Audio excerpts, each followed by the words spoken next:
My name is Jorge Quezada. I am 23 years old.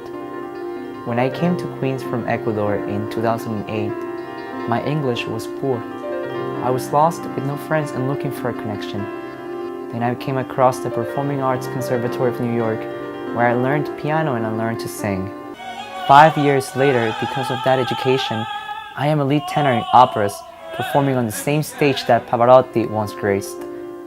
My little school in Queens didn't just give me a career, it gave me a voice.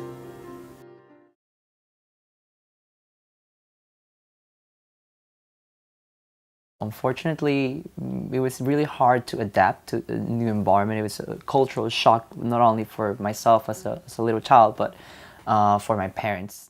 We're not sure, we're not certain, but we thought that here there could be a better future for my education and for anything that I would like to pursue.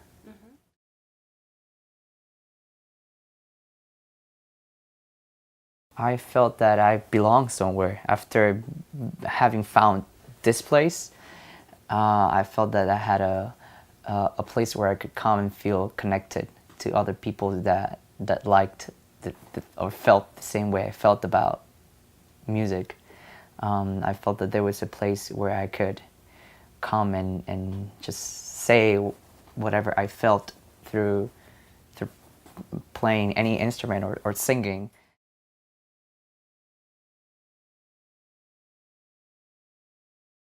My perception of music was as if it was an innate talent, something that you are born with, something unachievable unless that you either have the education from a very early age or that you either come with it.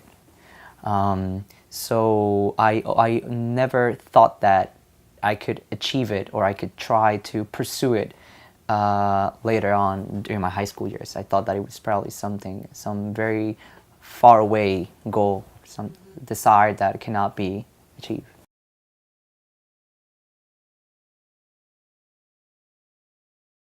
It was on piano exercises, on scales, on technique that I had to practice, that I had to get used to, build up a routine, a practice routine that would help me learn how to control, I think, my emotions, because I was just very excited.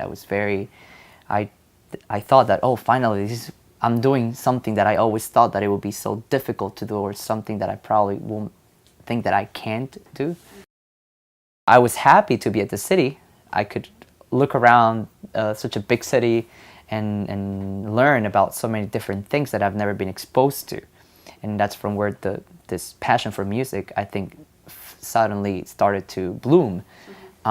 This is something that I learned from my parents, that if you work hard and you do something and you try it and you believe in it, then you can eventually, it can lead you to some success. So then I saw the connection between working hard and in any other field, and the connection of working hard in music. There was some natural staircase. I would look at the keys and I would see all the possibilities. There were so many things to say.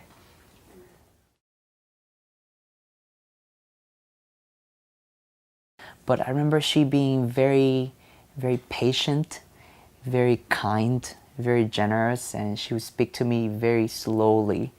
So I think that there was a reason, a particular reason for that, because I think she was trying to make sure that I understood what she was trying to tell me.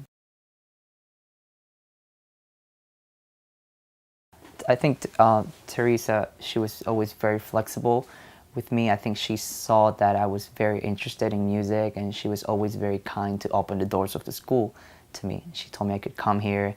Of course, always during open hours, I could come here and practice as much as I wanted.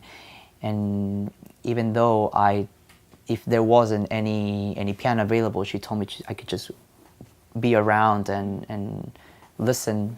It was very important for me to be in the school. Maybe I wouldn't come to get a particular lesson, but I would just come here to practice, or just to talk to some of the teachers, or just to listen to music, listen to somebody that was practicing in another practice room, just to be curious about what's being played and how that person is playing the music.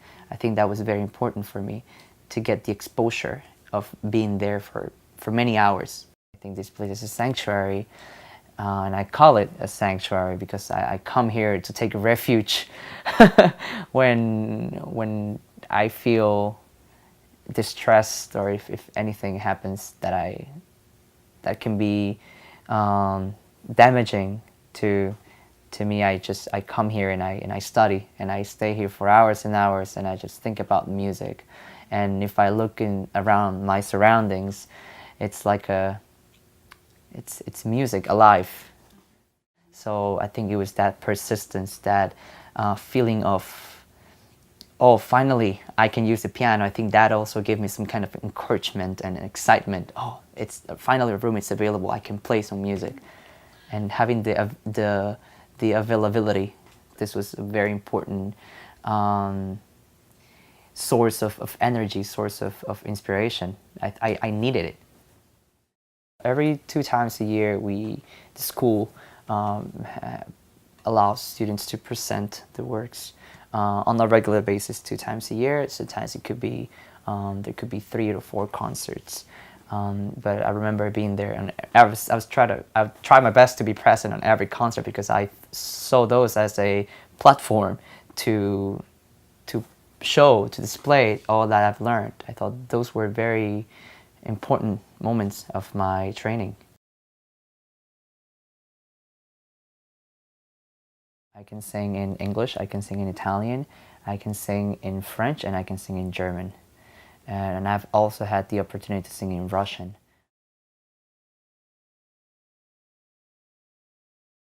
I would say a lot. I cannot measure it, because I spent here so much hours, and teachers were very devoted to me, and they believed. I think belief, it's a very important concept. I think that everybody deserves to be believed in what they dream to do. The eyes are very expressive always. When you look at kids in the eyes and you see all their imagination, all their creativity, and all their spontaneousness, it right away gives you the image of how much, the vision of how much they can do if they are given the opportunity. And that's where the school is for, to provide the opportunity and the guidance to the kids to be expressive and to believe in what they do.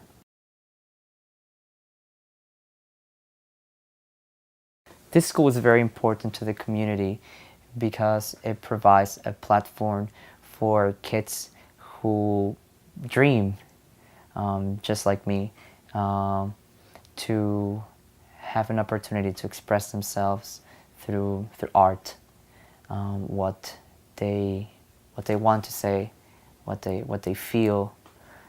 It's very important to the community because it creates a ground for them to be safe from all the different influences that are around the environment nowadays. Performing Arts Conservatory of New York helped me find my voice. Please give. You can help other kids just like me find their voices too.